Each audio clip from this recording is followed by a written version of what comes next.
Hello friend आशा करते हैं SSC JST paper 2 के बाद अब आपका ध्यान पूरी तरह से केंद्रित होगा अन्य तरह के एग्जाम्स पर, जैसे कि डीआरडीओ जेटीओ का एग्जाम हो गया, जूनियर ट्रांसलेटर ऑफिसर के लिए एग्जाम हो गया, या आप atomic minerals directorate for exploration and research department की तरफ से जेटीओ जूनियर ट्रांसलेटर ऑफिसर के लिए वैकेंसीज आई थी, आप उसको भी भरे होंगे। फ्रेंड्स, जहां तक हम लोग बात करते हैं डीआरडीओ जेटीओ की, इसके सिलेबस की जहां तक हम लोग बात करते हैं, तो जैसा कि आप सिलेबस देख पा रहे हैं, स्क्रीन पर देख पा रहे हैं कि सिलेबस ऑलमोस्ट एसएससी जेएसटी के सिलेबस के जैसा ही है, लेकिन नंबर ऑफ क्वेश्चंस और टाइमिंग थोड़ा सा फर्क है। आपको वही जनरल हिंदी पढ़ने हैं, वही जनरल इंग्लिश पढ़ने हैं, इसके बाद ट्रांसलेशन एंड ऐसे पढ़ने हैं। जहां तक हम लोग सीबीटी अर्थात कंप्यूटर बेस्ड टेस्ट की बात करते हैं, तब इसमें 40 अंक के आपको हिंदी पढ़ने हैं और 40 अंक के आपको जनरल इंग्लिश पढ़ने, ऑब्जेक्टिव टाइप के ये होंगे सारे क्वेश्चंस, और इसके लिए 80 अंक निर्धारित किए गए हैं और आपको इसके लिए 1 घंटे का समय मिलेगा। ठीक है। दूसरी क्या बात है कि सीबीटी होने के बाद पेपर 1 के बाद आपको पेपर 2 के लिए बैठना है। पेपर 2 में वही चीजें पूछे जाएंगे, ट्रांसलेशन एंड ऐसे। इसके लिए 200 अंक निर्धारित किए गए हैं और टाइम जो है वो आपके लिए 2 घंटे का है। ठीक है। इसलिए फ्रेंड, एसएससी जेएसटी का पेपर अभी चूंकि आप देकर के निकले हुए हैं, इस कारण से आपकी प्रिपरेशन काफी अभी अच्छी होगी। यह आपके लिए गोल्डन अपॉर्चुनिटी, आप किसी भी तरह से इस अपॉर्चुनिटी को खोइए नहीं, आप हमसे अवश्य जुड़िएगा। इस डीआरडीओ जेटीओ के एग्जाम के लिए हमने काफी कॉम्प्रिहेंसिव कोर्स को लॉन्च किया है, जिसमें आपको जनरल हिंदी, जनरल इंग्लिश के साथ साथ आपको ट्रांसलेशन एंड ऐसे से रिलेटेड कॉम्प्रिहेंसिव स्टडी नोट्स मिलने वाले हैं। आपको लाइव क्लासेस दिए जाएंगे, आप कई तरह के रिकॉर्डेड वीडियोस भी आप देख सकते हैं, इवैल्यूएशन आपको मिलेगा। इसलिए जरूर आप हमसे जुड़िएगा और अपने भविष्य को सुनिश्चित करिएगा। एप्लीकेशन को इंस्टॉल करें। एप्लीकेशन का जो लिंक है वो डिस्क्रिप्शन में ऑलरेडी दे दिए गए हैं। अब फ्रेंड, हम लोग एक अनुच्छेद लेते हैं। इस अनुच्छेद का हम लोग अंग्रेजी में अनुवाद करेंगे। सीखने के लिए काफी कुछ है, काफी डिटेल में हम लोग एक एक सेंटेंस का, एक एक शब्द पर हम लोग फोकस करेंगे और इस तरह से आप काफी कुछ सीख पाएंगे एक इस पैसेज का अनुवाद करने के दरमियान। So friend, let's get started with this highly important passage in which you will be able to learn a lot of words, a lot of new words along with their uses. Okay, friends, पहले हम लोग देख लेते हैं कि इस passage में कौन कौन से वर्ड्स इस्तेमाल हुए, क्योंकि फ्रेंड वर्ड्स यदि नहीं आता है एग्जाम में अनुवाद करने के क्रम में, तब वो काफी परेशानी में डाल देता है और हम लोग लिप्यांतरण करने के लिए मजबूर हो जाते हैं या भाव दे देते हैं, कोई दूसरे तरह के शब्द पर्याय हम लोग दे देते हैं जो कि सही अनुवाद नहीं कहलाता है। वो मजबूरी में किए गए काम हो सकते हैं, है ना। इस कारण से फ्रेंड, हम लोग सबसे पहले वोकैबुलरी पर फोकस करते हैं। सबसे पहला हम लोग यहाँ पर देख पा रहे हैं कि प्रकृतितः। प्रकृतितः का हम लोग यहाँ पर शब्द लेंगे बाय नेचर। ठीक है, ये हम लोगों का एक शब्द, एक फ्रेज निकल करके आया। इसके बाद फिर आगे पढ़ते हैं हम लोग मनुष्य सार्वजनिक अभ्युदय। अभ्युदय को हम लोग कहते हैं इंग्लिश में इमर्जेंस, और सार्वजनिक के लिए हम लोग पब्लिक या ओवरऑल का हम लोग यूज करेंगे। ठीक है, और इमरजेंस के लिए भी हम लोग ले लें सार्वजनिक अर्थात अभ्युदय के लिए हम लोग एक वर्ड ले लेंगे इमरजेंस। ठीक है, ये यहाँ पर वर्ड हो गया। तीसरा हम लोग देखते कि कोई ऐसा कोई वर्ड हो तो उसे हम लोग लेकर के चलेंगे, उसका हम लोग अंग्रेजी पर्याय करेंगे। आशा के प्रति उतनी उत्सुकता, उत्सुकता के लिए हम लोग क्यूरियोसिटी नहीं तो फिर ईगरनेस शब्द का प्रयोग करेंगे, जो कि काफी इजी है। इसके बाद फिर सार्वजनिक विनाश, ओवरऑल डिस्ट्रक्शन के लिए यह पर्याय काफी उचित होगा यहाँ पर। इसके बाद फिर हम लोग देखते हैं कि लाखों व्यक्ति क्षण मात्र में यह एक फ्रेज है। ठीक है, इसके लिए हम लोग जो फ्रेज यूज करेंगे वह होगा क्षण मात्र में, मतलब तुरंत, है ना, पलक झपकते ही का हम लोग एक इडियोमेटिक एक्सप्रेशन देंगे, इन दी ट्विंकलिंग ऑफ एन आई। ठीक है, ऑफ एन आई एक यहां पर दे दिए। और काल के गाल में समा जाना अर्थात मर जाना। ठीक है, इसके लिए हम लोग गेट किल्ड हम लोग लगा सकते हैं, है ना, गेट किल्ड, समा जाना, मर जाना, गेट किल्ड का हम लोग यूज करेंगे। इसके बाद या आर किल्ड, इज किल्ड, जो भी सब्जेक्ट के अनुसार हम लोग चलेंगे और उसी का हम लोग यूज करेंगे। इसके बाद फिर हम लोग देख पा रहे हैं गगनचुंबी अट्टालिकाएं। गगनचुंबी मतलब स्काई स्क्रेपर्स हो गया, स्काई स्क्रेपर, स्क्रेपर्स, गगनचुंबी अट्टालिकाएं। गगनचुंबी मतलब गगन काफी बड़े बड़े इमारतें को हम लोग कहते हैं गगनचुंबी अट्टालिकाएं। इसके बाद फिर आता है मनोरम उद्यान। मनोरम के लिए हम लोग यूज करेंगे फैसिनेटिंग को, फैसिनेटिंग, है ना, नहीं तो पैनोरामिक भी हम लोग यूज कर सकते हैं। उद्यान के लिए हम लोग गार्डन का यूज कर सकते हैं, ठीक है। इसके बाद हम लोग देखते हैं नन्हे मुन्ने शिशुओं, इसके लिए तो हम लोग बेबीज का यूज करेंगे। तोतली आवाज, तोतली आवाज के लिए हम लोग यूज करेंगे लिस्प्स का हम लोग यूज करेंगे, लिस्प्स। फ्रेंड, लिस्प्स और स्टैमरिंग में काफी डिफरेंस है। स्टैमरिंग में होता है ना टक टक करके बोलना, ठीक है, और लिस्प में तोतलाहट की आवाज आती है, तोतलाहट वो कहलाता है। तोतलाहट और रुक रुक करके बोलने में काफी डिफरेंस होता है। इस कारण से यहाँ पर लिस्प जो शब्द है काफी एप्रोप्रिएट है ना। इस इन जितने भी तरह के जो शब्द अभी दर्शाए गए हैं सारे शब्दों को आपको लर्न कर लेना है। इसके बाद चित्कार के लिए हम लोग जो शब्द यूज करेंगे, चित्कार के लिए हम लोग स्क्रीमिंग शब्द का प्रयोग कर सकते हैं, है ना, स्क्रीमिंग, स्क्रीमिंग शब्द का प्रयोग करेंगे, ठीक है। नहीं तो पेनफुल क्राई का भी आप यूज कर सकते हैं, पेनफुल क्राई, ओके। इसके बाद फिर हम लोग देखते हैं कि कौन सा वर्ड हम लोगों के लिए थोड़ा कठिनाई पैदा कर सकता है, वह है पुनश्च। पुनश्च के लिए हम लोग जो शब्द का प्रयोग करेंगे वो होगा आफ्टर दैट, ठीक है, ये आफ्टर दैट, नहीं तो फिर हम लोग देन का प्रयोग कर सकते हैं या हम लोग देन का प्रयोग करेंगे, ठीक है। इसके बाद फ्रेंड हम लोग देखते हैं और कौन सा वर्ड जो हमें परेशान कर सकता है। पुनश्च युद्ध खत्म हो जाते समय का मरहम लोगों के घाव को धीरे धीरे करके भर देता है। भर देना, घाव को भर देना के लिए हम लोग कौन सा वर्ड यूज करेंगे, हील। और इसके साथ यदि अप लगा देते हैं तो थोड़ा सा ज्यादा एम्फेटिक हो जाता है। हील अप मतलब हो जाता है घाव का भर देना, ठीक है।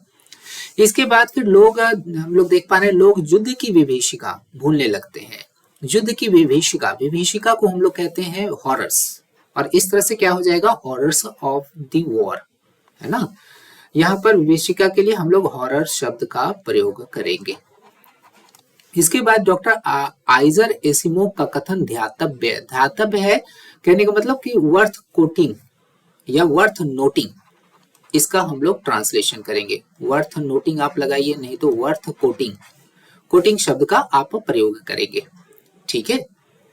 इसके बाद फिर देखते हैं कि और क्या हम लोगों को वर्ड मिलता है जो थोड़ा सा डिफिकल्ट हो सकता है। भयंकर संघर्ष के लिए फियर्स स्ट्रगल आप दे सकते हैं।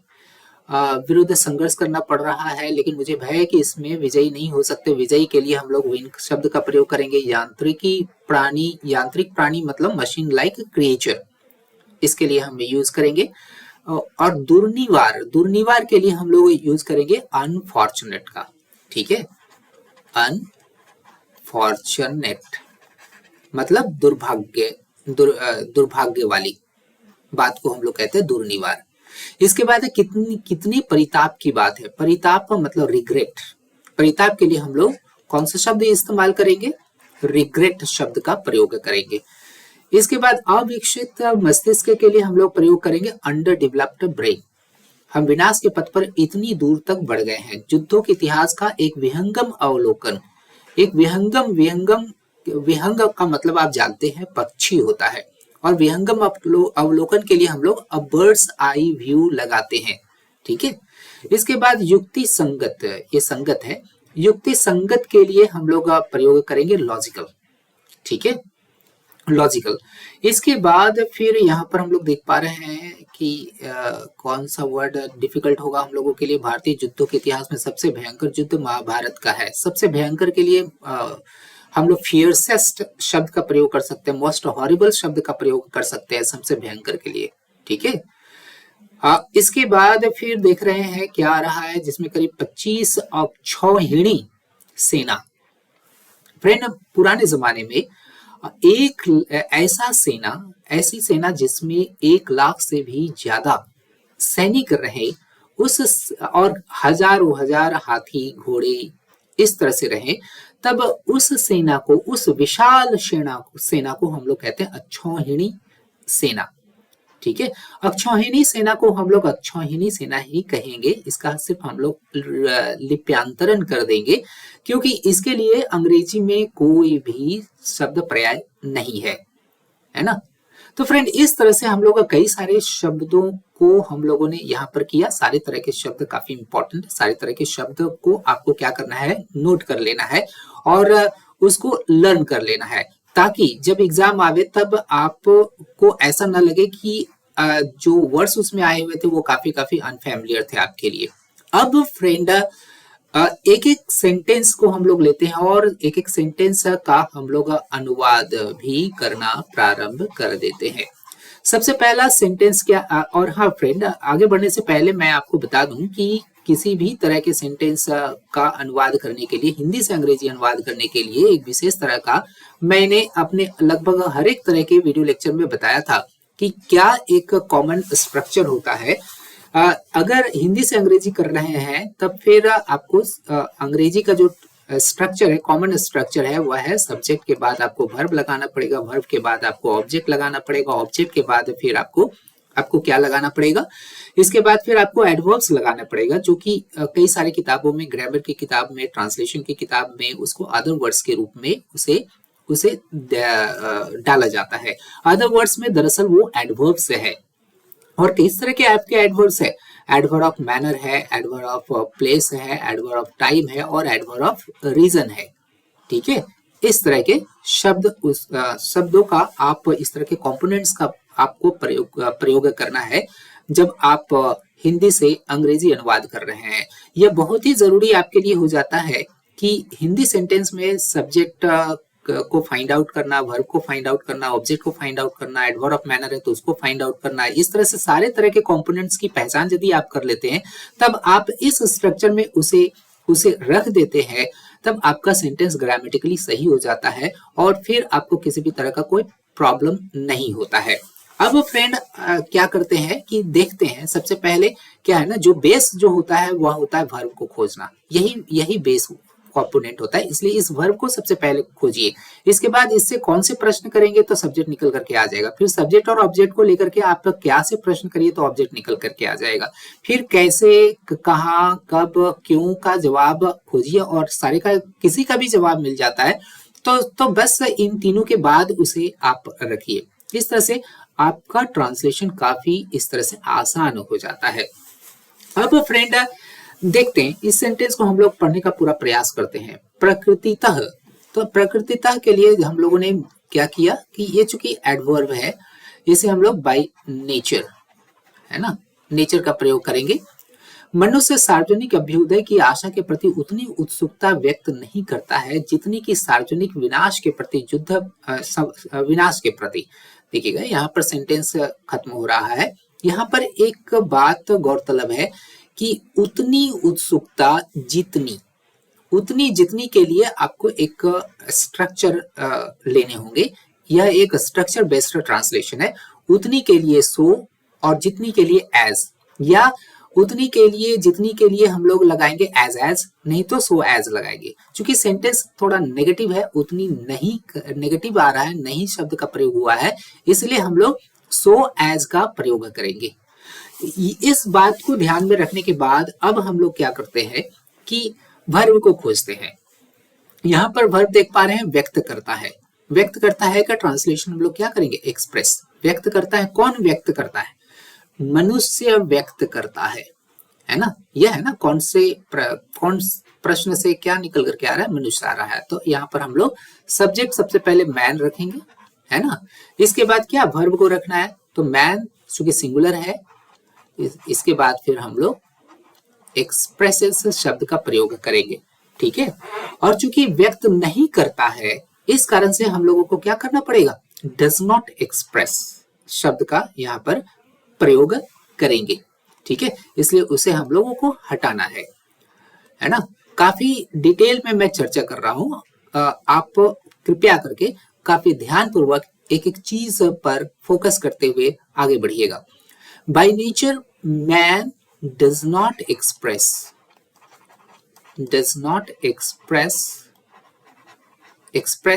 क्या, उतनी उत्सुकता अभ्युदय, किसके प्रति उत्सुकता, सार्वजनिक अभ्युदय की आशा के प्रति उतनी उत्सुकता, does not express so much curiosity, है ना। एक्सप्रेस करता है क्या, उतनी उत्सुकता, क्या है ये, चूंकि ऑब्जेक्ट है इस कारण से ये जो एक्सप्रेस ट्रांजिटिव वर्ब है इसके बाद ऑब्जेक्ट हम लोग दे रहे हैं क्या, सो मच क्यूरियोसिटी, सो मच ईगरनेस लगाइए, ईगरनेस या क्यूरियोसिटी लगाइए, ठीक है, क्यूरियोसिटी, सो मच ईगरनेस और क्यूरियोसिटी फॉर, किसके प्रति, सार्वजनिक अभ्युदय की आशा के प्रति, है ना। क्यूरियोसिटी फॉर या क्यूरियोसिटी अबाउट, आप क्यूरियोसिटी के साथ आप फॉर ही लगाइएगा, इसके साथ प्रीपोजिशन यहाँ पर फिक्स्ड है, for the hope of overall. हम लोगों ने पहले ही डिस्कस कर लिया था कि सार्वजनिक के लिए हम लोग कौन से शब्द का प्रयोग करेंगे, for the hope of overall emergence, overall for the hope of overall emergence, या इसे हम लोग पब्लिक इमरजेंस की बात कर सकते हैं, पब्लिक इमरजेंस नहीं तो ओवरऑल इमरजेंस। यहाँ पर अब इसको थोड़ा सा पढ़िए, है ना, कि एज मच का प्रयोग अब हम कहाँ करेंगे, by nature man does not express so much eagerness और curiosity for the hope of public emergence as much, अब यहाँ पर एज मच का प्रयोग करेंगे, एज मच कौन, ही डज, यहाँ पर मैन है सब्जेक्ट, है ना, इसके लिए प्रोनाउन हम लोगों ने लगाया, as much he does for, है ना, फॉर या टुवर्ड्स के प्रति, यहाँ पर टुवर्ड्स आप लगाइए तो थोड़ा सा ज्यादा अच्छा रहेगा, टुवर्ड्स ओवरऑल डिस्ट्रक्शन, ओवरऑल नहीं तो फिर पब्लिक डिस्ट्रक्शन, क्योंकि हम चूंकि ओवरऑल पर हम थोड़ा सा ज्यादा फोकस कर रहे हैं, इसको ज्यादा एप्रोप्रिएट मान रहे हैं, इसीलिए क्योंकि जब युद्ध शुरू होती है तब सिर्फ मानवों की ही जान नहीं जाती है, जानवर भी की क्षति होती है, बड़े बड़े जो अट्टालिकाएं यहाँ पर आप देख पा रहे हैं उसकी क्षति होती है, हर तरह की क्षति इन्वॉल्व होती है उसमें, इसलिए ओवरऑल का प्रयोग हम यहाँ पर थोड़ा सा ज्यादा एप्रोप्रिएट तरीके से कर रहे हैं, ठीक है। तो इस तरह से हम लोगों ने यहाँ देखा कि फर्स्ट सेंटेंस का हमने इस तरह से ट्रांसलेशन कर लिया काफी इजी तरीके से। फ्रेंड अब दूसरे सेंटेंस पर फोकस करते हैं। दूसरा सेंटेंस क्या है, युद्ध प्रारंभ होते ही, यहाँ पर आप इसको ही लेकर के चलेंगे, युद्ध प्रारंभ होते ही, तो मतलब एज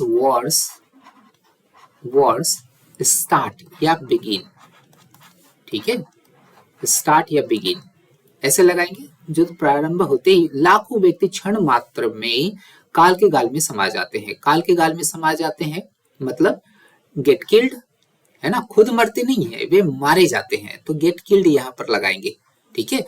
डाई का प्रयोग हम लोग करते हैं नेचुरल डेथ में, ओके, है ना, तो स्टार्ट या बिगिन लगाएंगे, एज वॉर्स स्टार्ट और बिगिन कितना, लाखों व्यक्ति गाल के गाल में समा जाते हैं, कौन, लाखों व्यक्ति, सब्जेक्ट हमारा लाखों व्यक्ति है, तो लैक्स ऑफ पीपल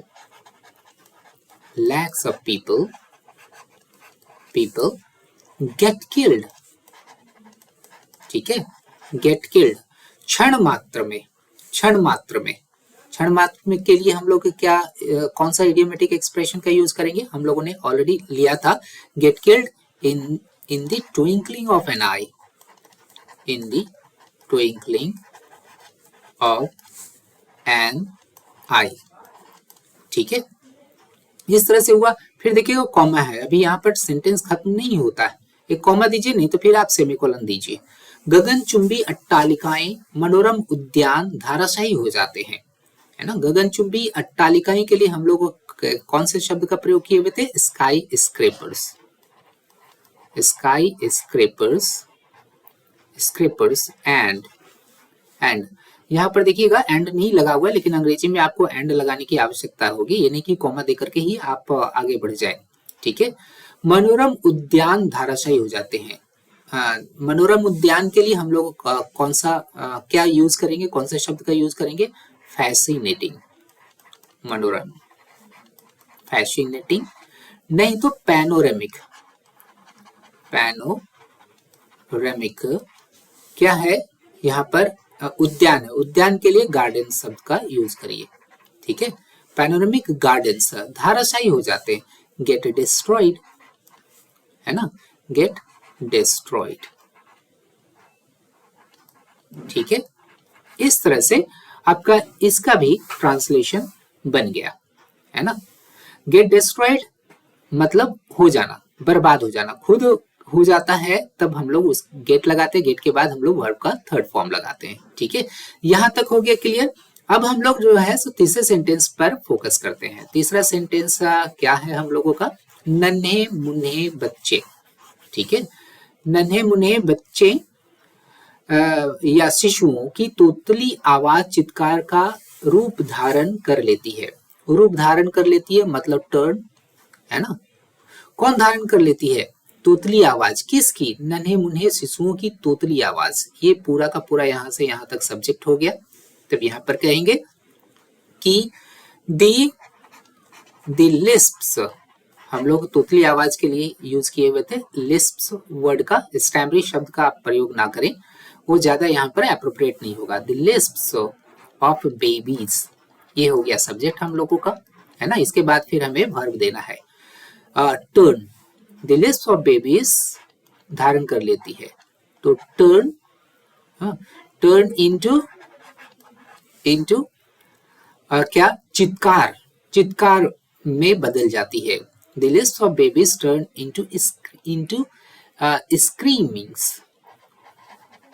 स्क्रीमिंग्स, नहीं तो पेनफुल क्राई, ये आप लगा दीजिए, painful cry.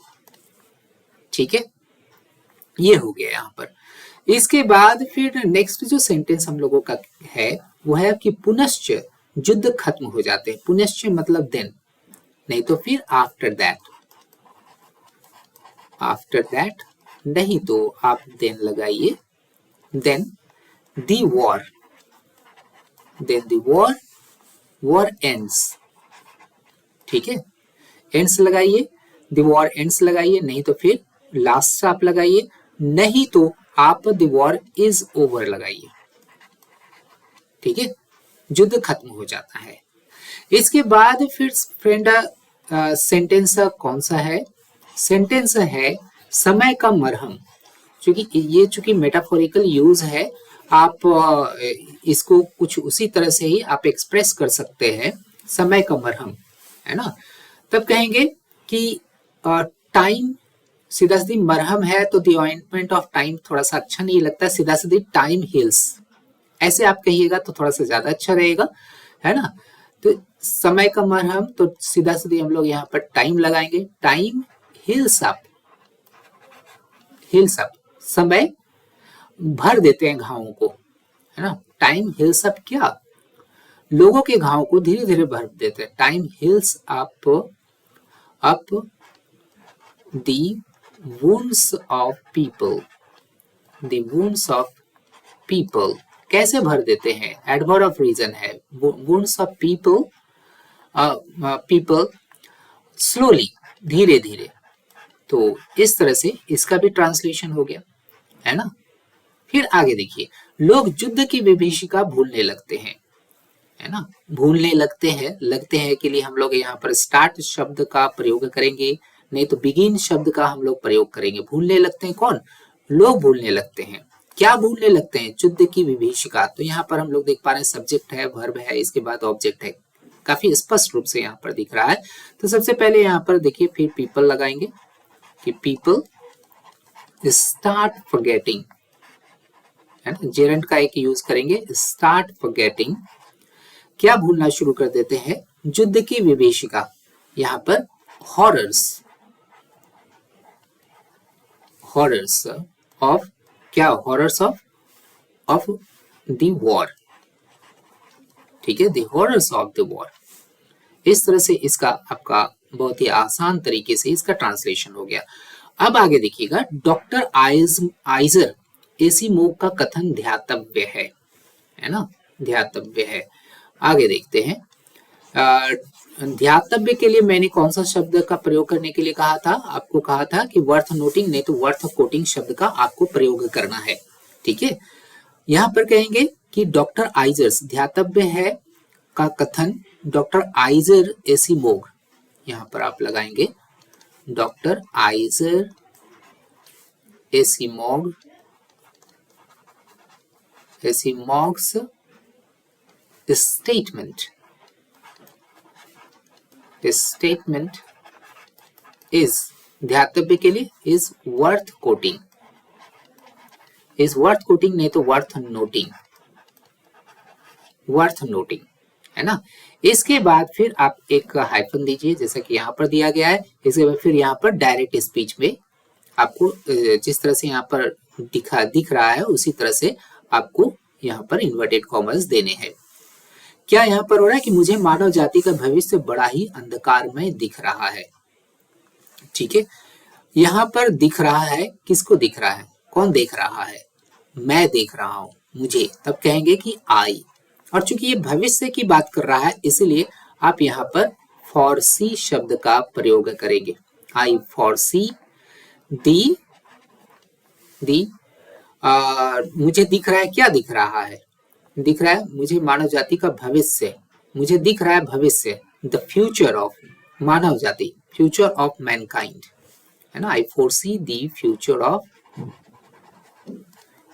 Of mankind, mankind यहाँ पर अंधकार में दिख रहा है, माइंड, मैनकाइंड डार्क, बहुत ही कह रहा है तो डार्क इनफ आप लगाइए, ठीक है, डार्क इनफ। इसके बाद फिर क्या कह रहा है यहाँ पर, हमें भयंकर संघर्ष के विरुद्ध संघर्ष करना पड़ रहा है, संघर्ष करना पड़ रहा है तो क्या ये क्या है, मजबूरी है ना। मजबूरी के लिए हम लोग क्या लगाते हैं, जैसे कि मेरा वहां जाना मजबूरी है ना, या मैं वहां जाने के लिए मजबूर हूं तो I am forced to go there, इस तरह से आप यूज करेंगे, है ना। यहाँ पर हमें कह रहा है तो वी हो गया, ठीक है। यहाँ पर आई है सब्जेक्ट और यहाँ पर वी है, यहाँ पर सभी को लेकर के बात कर रहा है, तब यहाँ पर हम लोग वी का प्रयोग करेंगे, यही सब्जेक्ट है। मतलब वी आर फोर्स्ड, इस तरह से आपका हो गया क्या, वी आर फोर्स्ड, हम लोग मजबूर हैं, हम लोगों को करना पड़ रहा है, क्या करना पड़ रहा है ना, संघर्ष करना पड़ रहा है, के विरुद्ध संघर्ष करना पड़े, we are forced to fight against, किसके विरुद्ध संघर्ष करना पड़ रहा है, भयंकर संघर्ष के विरुद्ध, we are forced to fight against ये भयंकर संघर्ष के विरुद्ध, भयंकर संघर्ष, द फियर्स, भयंकर के लिए हम लोग फियर्स शब्द का प्रयोग है, फियर्स स्ट्रगल, ठीक है, ये स्ट्रगल। इस तरह से सेंटेंस क्या बना, we are forced to fight against the fierce struggle, ठीक है।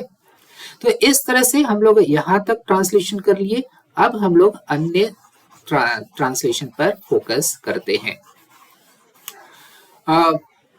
नेक्स्ट जो ट्रांसलेशन वो क्या है, देखिएगा, कॉमा देकर के हम लोग इसी तरह से आगे बढ़ेंगे। लेकिन मुझे भय है, लेकिन कॉमा देकर के हम लोग आगे बढ़ेंगे, बट आई फियर, या आई एम अफ्रेड लगाइए, ठीक है, आई एम अफ्रेड, मुझे भय है कि, आई एम अफ्रेड दैट, इसमें विजय नहीं हो सकते, that we cannot win it, ठीक है। इस तरह से इसका भी ट्रांसलेशन हो गया, ये काफी सिंपल था, इसको ज्यादा डिटेलिंग करने की आवश्यकता नहीं थी। इसके बाद फ्रेंड आगे देखते हैं, यांत्रिक प्राणी के रूप में मनुष्य का नष्ट हो जाना दुर्निवार है, दुर्निवार है मतलब इट इज अनफॉर्चुनेट, है ना। दुर्निवार है कौन सा, कौन है कि यांत्रिक रूप के रूप में मनुष्य का नष्ट हो जाना, मनुष्य का नष्ट हो जाना, है ना। मनुष्य का नष्ट हो जाना दुर्निवार है, यही हमारा सब्जेक्ट है, ठीक है। यहां पर कहेंगे कि it is unfortunate, it is unfortunate for a machine like, देखिएगा यांत्रिक मानव के रूप में मनुष्य का, फॉर फॉर यहां पर फॉर मैन ऐसे करके आप चलेंगे, for man, man excuse me, for man to Paris, Paris आप शब्द का इस्तेमाल कर सकते हैं, it is unfortunate for a man to Paris, Paris. लेकिन यहाँ पर थोड़ा सा ध्यान रखना है कि मैन के लिए हम लोग एक विशेषण का प्रयोग करेंगे। यहाँ पर विशेषण क्या है, यांत्रिक प्राणी, है ना। It is unfortunate for a machine like man, यहाँ थोड़ा सा हम लोग ये करेंगे, machine like man to Paris, ठीक है। इसके बाद फिर हम लोग यहाँ देखते हैं कितनी परिताप की बात है, कितने परिताप की बात है। परिताप मतलब रिग्रेट, इसका अंग्रेजी फॉर्म हुआ, ठीक है। It is a matter of it is a matter of regret, it is a matter of regret, परिताप की बात है, दैट अविकसित मस्तिष्क के साथ, दैट अविकसित मस्तिष्क के साथ हम विनाश के पथ पर इतनी दूर तक बढ़ गए हैं। देखिएगा बढ़ गए हैं, है ना, बढ़ गए, ये हमारा सब्जेक्ट हो गया और इसका सॉरी वर्ब हो गया, और इसका सब्जेक्ट कौन सा हो गया, बढ़ गए हैं। कौन बढ़ गए हैं, हम बढ़ गए हैं, है ना। It is a matter of regret that we have, present perfect tense में we have gone so far, we have gone so far, हम लोग काफी बढ़ गए हैं, है ना, इतनी दूर तक आगे बढ़ गए हैं। किस पर बढ़ गए हैं, यहाँ पर विनाश के पथ पर, we have gone so far on the path of destruction, on the path of destruction, destruction, ठीक है। यहाँ पर फिर एक चीज ध्यान रखना है कि एक चीज छूट गया हम लोगों का वो क्या है, अविकसित मस्तिष्क के साथ है, ठीक है। वी को यह क्वालिफाई कर रहा है, तब यहाँ पर हम लोग विथ का यूज करेंगे, we with under developed brain, under developed brain, इसको फिर से हम लोग लिख लेते हैं, ज्यादा अच्छा रहेगा। क्या हो गया कि it is a matter of, it is a matter of regret, regret that we with underdeveloped brain, with an underdeveloped brain ऐसे लगाइए, क्योंकि ब्रेन के लिए हम लोग यहाँ पर एन शब्द का प्रयोग करेंगे। Under developed brain have, we subject है, have gone so far on the path of destruction, on the path of destruction, ठीक है। तो मेरे ख्याल से कोई यहाँ तक का कोई प्रॉब्लम नहीं आया होगा। अब देखिएगा यहाँ पर उनका स्टेटमेंट खत्म हो जाता है। इसके बाद फिर हम लोग सेंटेंस जो देख पा रहे हैं वो कौन सा सेंटेंस है, युद्धों के इतिहास का यह विहंगम अवलोकन कर लेना युक्ति संगत रहेगा, युद्धों के इतिहास का एक विहंगम अवलोकन कर लेना युक्ति संगत रहेगा, है ना। युक्ति संगत रहेगा, कौन युक्ति संगत रहेगा, एक विहंगम अवलोकन कर लेना, ठीक है। तो यहां पर कहेंगे to, excuse me, to have a bird's eye view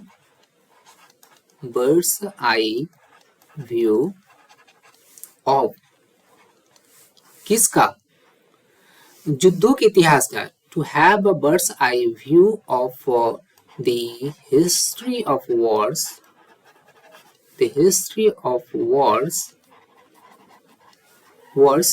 will be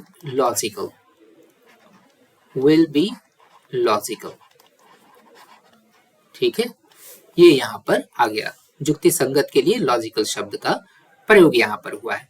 इसके बाद आप देखिए भारतीय युद्धों के इतिहास में सबसे भयंकर युद्ध महाभारत का है ना। तो मतलब महाभारत सबसे भयंकर युद्ध था भारतीय युद्धों के इतिहास में, तब कहेंगे ये हम लोगों का सब्जेक्ट बनेगा।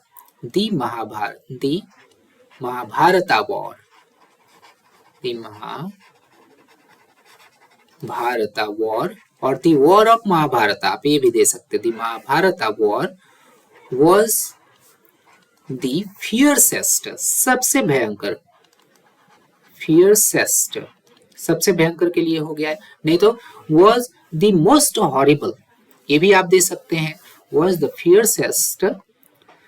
Fiercest in the history of Indian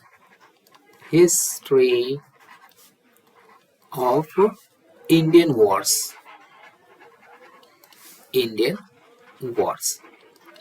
ठीक है, इंडियन वॉर्स। इसके बाद देखिएगा इन विच, इसके बाद हम लोग इन विच को लेकर के चलेंगे। In which 25 akshauhini armies were killed, okay, were killed, इस तरह से हम लोग आगे बढ़ेंगे। देखिएगा क्या हो जाएगा, थोड़ा सा यहाँ पर हम लोग मिटाते हैं, इसको रहने देते हैं, है ना। इधर हम लोग यहाँ पर इसका लिखते हैं इन विच अप्रॉक्स या अराउंड 25 अक्षौहिणी, इसका हम लोग लिप्यांतरण कर रहे हैं, ठीक है। अक्षौहिणी आर्मीज वर किल्ड, ठीक है। तो फ्रेंड इस तरह से आपने देखा कि कैसे इस दिए गए अनुच्छेद का अंग्रेजी में अनुवाद हुआ। आशा करते हैं आपको काफी कुछ सीखने के लिए मिला होगा। फ्रेंड यदि आप DRDO एग्जाम की तैयारी कर रहे हैं या आप AMD JSTO के एग्जाम की तैयारी कर रहे हैं या अन्य तरह के ट्रांसलेटर एग्जाम की आप तैयारी कर रहे हैं, तो आप हमसे अवश्य जुड़ेंगे। काफी कॉम्प्रिहेंसिव तरीके से आप तैयारी हमारे साथ करें। हमारे लिंक, कोर्स का लिंक ऑलरेडी डिस्क्रिप्शन में दिए गए हैं। मिलते हैं हम लोग अगली वीडियो लेक्चर में, जहां पर हम लोग कुछ अन्य तरह की चीजों को काफी डिटेल में जानेंगे, समझेंगे। Wish you all the best for your bright future. Thank you very much.